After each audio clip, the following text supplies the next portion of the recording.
வணக்கம். இன்னைக்கு நாம ஒரு சூப்பரான விஷயத்த பத்தி பார்க்க போறோம். ஏஐய வச்சு எவ்வளவு கஷ்டமான டாபிக்கா இருந்தாலும் அதை எப்படி ஈஸியா கத்துக்கிறதுன்னு தெரிஞ்சுக்கலாமா? அதுக்கு நமக்கு உதவ போறது ஒரு 5 பவர்ஃபுல்லான ப்ராம்ப்ட்ஸ். எப்போவாச்சும் ஒரு பெரிய டாக்குமெண்ட்டை பார்த்துட்டு இதுல எங்க ஆரம்பிக்கிறது எதை முடிக்கிறதுனே தெரியாம அப்படியே தொலைஞ்சு போன மாதிரி ஃபீல் பண்ணிருக்கீங்களா? ஒரு பெரிய ரீசர்ச் பேப்பரையோ இல்ல ஒரு நீளமான ரிப்போர்ட்டையோ பார்க்கும்போது கண்டிப்பா இந்த மாதிரி ஒரு குழப்பம் வரும் இல்லையா? ஆனா இனிமே அந்த கவலையே வேணாம். மணிக்கணக்கா உட்காந்து கஷ்டப்பட்டு படிக்கிறதுக்கு பதிலா கொஞ்சம் ஸ்மார்ட்டா டெக்னாலஜியை யூஸ் பண்ணி ரொம்ப சிம்பிளா கத்துக்க முடியும். சரி, அதத்தான் இப்போ நம்ம டீட்டெயிலா பார்க்க போறோம். ஏஐனா வெறும் ஒரு சர்ச் இன்ஜின், நமக்கு தேவையானதை தேடி தர்ற ஒரு டூல்னு மட்டும் நினைக்காதீங்க. அதை எப்படி உங்க பர்சனல் டியூட்டரா, ஒரு ஸ்டடி பார்ட்னரா மாத்துறதுன்னு தான் நம்ம பார்க்க போறோம். இதுல முக்கியமான மேட்ரே என்ன தெரியுமா? ஏஐயை யூஸ் பண்றது மட்டும் இல்ல, நீங்க எப்படி கத்துக்கணும்னு நினைக்கிறீங்களோ அதை ஏஐக்கு புரியற மாதிரி கரெக்டான ப்ராம்ப்ட்ஸ் கொடுத்து சொல்றதுதான். அதுதான் இங்க கேம் சேஞ்சரே. ஓகே, நம்மளோட முதல் செக்ஷனுக்குள்ள போலாம். ஒரு டாபிக்க ஆழமா புரிஞ்சுக்கிறதுக்கான ப்ராம்ப்ட்ஸ் பத்தி தான் இதுல பார்க்க போறோம். சும்மா மேலோட்டமா படிக்காம அதோட ஆணி வேர் வரைக்கும் போய் எப்படி புரிஞ்சுக்கிறதுன்னு பார்க்கலாம் வாங்க. நம்ம லிஸ்ட்ல இருக்கிற முதல் டூல் என்னன்னா, ஒரு பெரிய டாக்குமெண்ட்ல இருந்து அதோட சாரை மட்டும் பிழிஞ்சு எடுக்கிற மாதிரி முக்கியமான கான்செப்ட்ஸையும் டெஃபினிஷன்ஸையும் தனியா பிரிச்சு எடுக்கிறது தான்.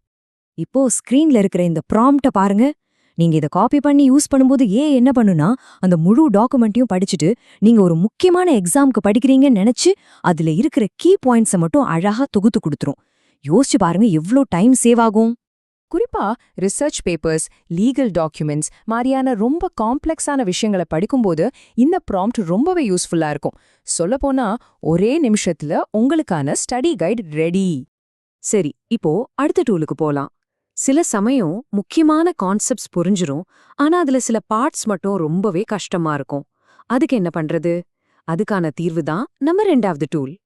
இதுல ஒரு இன்ட்ரெஸ்டிங்கான விஷயம் என்னன்னா, ஏஐ கிட்ட நமக்கு புரியற மாதிரி சிம்பிளான அனாலஜிஸ், அதாவது உவமைகள் இல்லனா நிஜ வாழ்க்கையில இருந்து எக்ஸாம்பிள்ஸ் கேட்க முடியும். எவ்வளவு கஷ்டமான ஒரு சயின்ஸ் தியோரியா இருந்தாலும் சரி, அது ஒரு சிம்பிளான உதாரணத்தோட சொல்லும்போது டக்குன்னு மனசுல பதிஞ்சிடும். டெக்னிக்கல் மேனுவல்ஸ், ஃபினான்ஷியல் ரிப்போர்ட்ஸ், இதுலெல்லாம் வர அந்த புரியாத வார்த்தைகள் எல்லாம் புரிஞ்சுக்க இந்த ப்ராம்ப்ட் உண்மையிலே ஒரு வரம் மாதிரி தாங்க. ஓகே, இப்போ நமக்கு இன்ஃபர்மேஷனை எப்படி புரிஞ்சுக்கிறதுன்னு தெரிஞ்சிடுச்சு. அடுத்தது என்ன? அந்த இன்ஃபர்மேஷனை ஒரு கோர்ஸா, ஒரு பாடத்திட்ட மாதிரி எப்படி அழகா அடுக்கிறதுன்னு பார்க்கலாம். நம்ம 3வது டூல் ஏஐய ஒரு வாத்தியாரா மாத்த போகுது. ஆமாங்க, ஒரு டாபிக்க பத்தி உங்களுக்கு எதுவுமே தெரியலனாலும் இனிமே கவலைப்பட தேவையில்லை. இந்த ப்ராம்ப்டோட ஸ்பெஷாலிட்டியே என்னன்னா, ஏஐ கிட்ட இந்த டாபிக்க நான் இப்பதான் தடவையா கத்துக்கிறேன் அப்படின்னு சொல்றதுதான். இப்படி நீங்க சொன்ன உடனே ஏஐ ஒரு சின்ன குழந்தைக்கு சொல்லி கொடுக்கற மாதிரி ரொம்ப பேசிக்ல இருந்து ஸ்டார்ட் பண்ணி ஸ்டெப் பை ஸ்டெப்பா அடுத்தடுத்த லெவலுக்கு உங்களை கூட்டிட்டு போகும். ஒரு புது விஷயத்த கத்துக்கிறதுக்கு இதை விட பெஸ்ட் வழி இருக்க முடியாது. இப்போ அடுத்த டீச்சிங் ஸ்டைலுக்கு போலாம். உங்க கையில ஏற்கனவே ஒரு புத்தகம் இல்லனா சாப்டரா பிரிச்ச ஒரு டாக்குமெண்ட் இருக்கா? அப்போ இந்த 4வது டூல் உங்களுக்கு தான். இந்த ப்ராம்ப்ட் என்ன பண்ணும்னா, ஒவ்வொரு சாப்டரையும் ஒரு தனி மினி கிளாஸா மாத்திடும். அது மட்டும் இல்ல, ஒவ்வொரு கிளாஸ் முடிவுலயும் ஒரு குட்டி சம்மரி வேற கொடுக்கும். இதனால படிச்சதெல்லாம் மனசுல நல்லா பதியும். அப்போ இந்த 2 டீச்சிங் ஸ்டைலுக்கும் என்ன வித்தியாசம்? ரொம்ப சிம்பிள். ஒரு டாபிக் உங்களுக்கு சுத்தமா புதுசுன்னா 0ல இருந்து சொல்லிக் கொடுப்போம்ட்டு யூஸ் பண்ணுங்க. ஏற்கனவே ஒரு புக் உங்ககிட்ட இருக்குன்னா சாப்டர் வைஸ் கிளாஸ் ப்ராம்ப்ட் பெஸ்டா இருக்கும். உங்க தேவை எதுவோ அதுக்கேத்த மாதிரி கரெக்டா செலக்ட் பண்ணிக்கோங்க. சரி, ஃபைனலா நம்மளோட 5வது அண்ட் ரொம்பவே பவர்ஃபுல்லான ஒரு டூலுக்கு வந்தாச்சு. இது இன்ஃபர்மேஷனை வெறும் எழுத்தா பார்க்காம ஒரு படமா பார்க்க உதவும். இந்த ப்ராம்ப்டை நீங்க யூஸ் பண்ணி பாருங்க. இது ஒரு டாக்குமெண்ட்ல இருக்கிற எல்லா ஐடியாஸையும் அதுக்குள்ள இருக்கிற கனெக்ஷன்ஸையும் அப்படியே ஒரு மைண்ட் மேப்பா வரைஞ்சு காட்டிடும். சும்மா டெக்ஸ்டா படிக்கிறத விட இந்த மாதிரி விஷுவலா பார்க்கும்போது விஷயங்கள் இன்னும் ஈஸியா தெளிவா புரியும். ஒரு டாபிக்கோட முழு ஓவர்வியூவையும் ஒரே பார்வையில புரிஞ்சுக்கிறதுக்கும் படிச்சத ரொம்ப நாளைக்கு ஞாபகம் வச்சுக்கிறதுக்கும் இந்த மைண்ட் மேப் ரொம்ப ஹெல்ப் பண்ணும். இது ஒரு சூப்பரான விஷுவல் லேர்னிங் டூல். அவ்வளவுதாங்க. இப்போ உங்க கையில 5 சூப்பரான டூல்ஸ் இருக்கு. இதை சரியா பயன்படுத்தினா போதும், எவ்வளோ பெரிய கஷ்டமான டாபிக்கா இருந்தாலும் சரி, அதுல நீங்க மாஸ்டர் ஆயிடலாம். சோ இனிமே உங்க லேர்னிங் ப்ராசஸ் இப்படிதான் இருக்கணும். 1.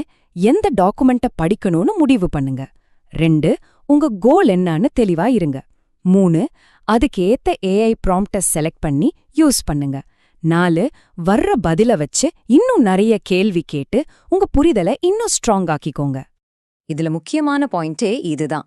இனிமே லேர்னிங்கிறது ஒரு பெரிய சவாலெல்லாம் கிடையாது. அது உங்க கண்ட்ரோல்ல இருக்கிற ஒரு இன்ட்ரெஸ்டிங்கான ப்ராசஸ். கடைசியா இந்த ஒரு கேள்வியோட உங்களை நான் யோசிக்க வைக்கிறேன். நிறைய இன்ஃபர்மேஷனை மனப்பாடம் பண்ணி வச்சுக்கிறது புத்திசாலித்தனமா, இல்ல கரெக்டான கேள்விகளை கேட்டு கரெக்டான டூல்ஸை யூஸ் பண்ணி அந்த இன்ஃபர்மேஷனை எடுக்கிறது புத்திசாலித்தனமா? நம்மளோட லேர்னிங்ல ஏஐ ஒரு கோ பைலட்டா மாறும்போது ஸ்மார்ட் அப்படிங்கிற வார்த்தைக்கே அர்த்தம் மாறப்போகுது. என்ன நினைக்கிறீங்க?